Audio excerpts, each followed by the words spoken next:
Пахуя, а посахуса, стисе нова година, а оса си стара, puno kika na stolu, lutka peva, to je nova godina, ta nova.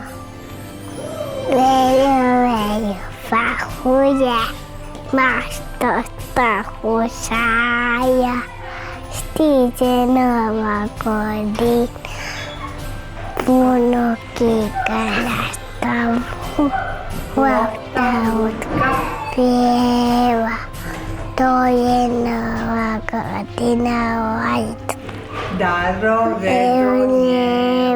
Veju, pahuje, taknu šala, stiže nova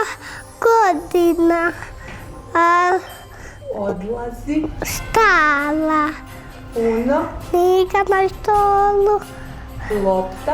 Ručka bijela. To je Nova godina darove donijela. Ajde, sad. Evo i pohvala. Idemo gledati. Stiže Nova godina, Allah vitala. Dakle, kako je protekla priredba, koliko je trebalo vremena da se organizuje, ko je sve učestvovalo, koliko mališana? Vaspitna jedinica Zvončica ima ukupno 50 djece, dvije jaslane grupe, mlađa jaslana grupa koju vodi koleginica Ivana Božović, Dijana i Nevena, i starija jaslana grupa koju vodimo ja, Jelena i Danka.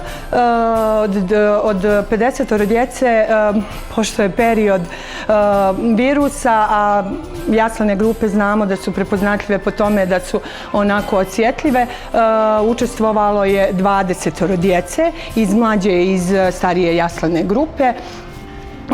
Pripremali smo negdje otprilike nekih 15 dana jer oni zaista vole da učestvuju, da sarađuju, vole muziku, prate naše pokrete i onako baš budu aktivni, za razliku od toga koliko dolaze, manje više, ali svi su bili aktivni, svi su baš onako željeli da sarađuju. Vidjeli smo i lijepe kostime koje su imali prilikom defilea, koje je to izrađivalo. Da, tu moram da naglasim posebno, se zahvaljujem roditeljima jer su nam zaista izašli u susret.